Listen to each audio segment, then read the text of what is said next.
I'm Jamie Hooper with RE/MAX Crest and jamiehooper.com, and today we're going to talk about when the Greater Vancouver real estate market is going to start to come back.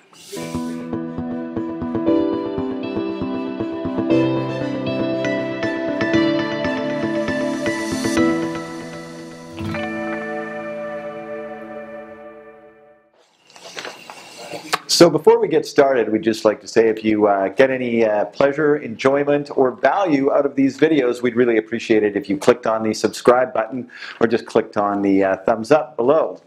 So we're going to talk today, as I said, about the Greater Vancouver market. I get a lot of questions. When's this market going to get better? When's it going to start to come back? I think before we start talking about that, we need to talk about how we got here, and we have to go back 25 years to do that. So if we go back to the period between 1994 and 2001, that was the last time that we saw these types of market conditions. The rest of North America was pretty prosperous all through the US and Canada. The real estate markets were great, but British Columbia had a real economic recession during those years.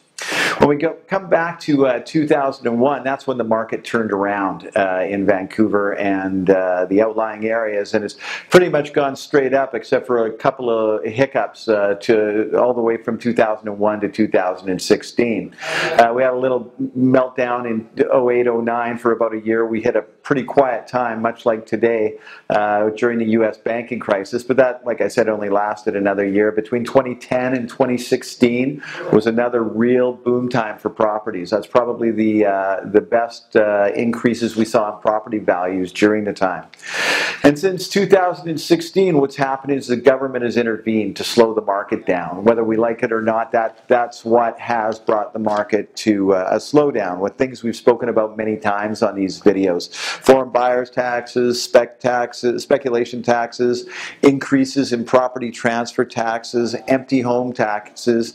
And the one thing that people, I think, really discount and shouldn't is the mortgage stress test that was implemented about 14 months ago. It's had a real impact on the market. I'm not going to get into explaining exactly all the details of the stress test and what it entails, but in a nutshell, if the interest rate for the loan, the mortgage you're looking to get is 2.5%, well, you have to qualify 2% higher. So you have to qualify at the 4.5% rate, even though you're going to pay 2.5%.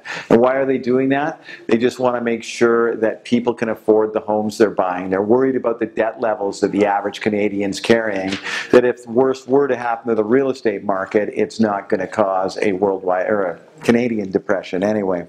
So previously, one of the real unique things about this latest slowdown, it's the first time in history that the market has slowed down because of government intervention.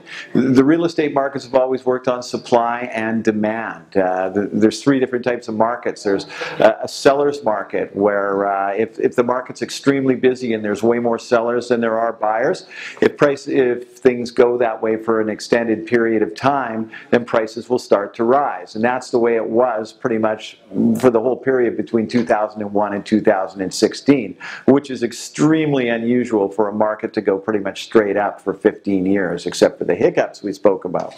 So then what we have is what we call a balanced market, and that's when there's an equal amount of buyers and sellers. And that's what we saw for a reasonable amount of the 1990s, where prices didn't tank. It was a balanced market to a high-end buyer's market, where the market probably decreased about 20% between 1994 and 2001. And then we entered into buyer's market territory that we have right now, that we've had since 2016 for the detached housing market, for sure, especially the higher parts. The lower ends of the real estate markets in the detached parts of the markets, I should say, the lower ends have remained pretty steady over the last few years, even after the foreign buyers tax was implemented. What drove prices up immediately? We need to talk about, or what drove prices up in the first place? We need to talk about that a little bit to understand when the market might come back as well. Speculators, foreign buyers for sure, maybe money laundering, which is a whole other episode. We don't know the extent of that yet. The city being landlocked. There's no more land here to build on. That's why you see the city looking to densify and go straight up in the air, and just the desirability to live here. It's usually the only place that doesn't snow in Canada. So all of those things combine to drive prices up here. What slowed it down, as we touched on earlier, was the government intervention in various different ways. So where's it going to go now? Now that we know, we've spoken about how we got here, where's it going to go? I think the next few months are really critical to the market. And normally March, April, May are the 3 busiest months for real estate in Greater Vancouver. So we'll see. If nothing happens, if it just continues to plug along, I think we'll see some further price decreases. If it comes back a little bit, then maybe it'll stabilize. Then usually it'll slow down again in July and August, and then pick up again between Labor Day and Christmas. So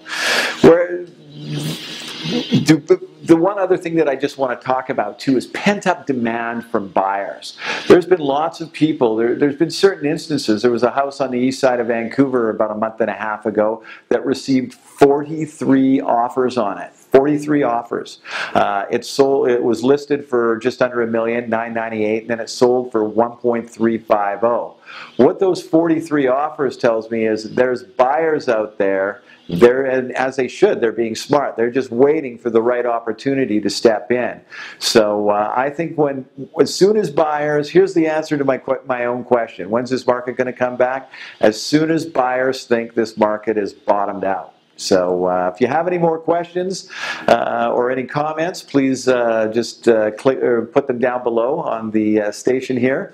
And if you like this video, we'd really appreciate it. You either clicking the thumbs up or hitting the subscribe button for our future videos. I'm Jamie Hooper with Remax Crest and jamiehooper.com, and we look forward to speaking with you again soon.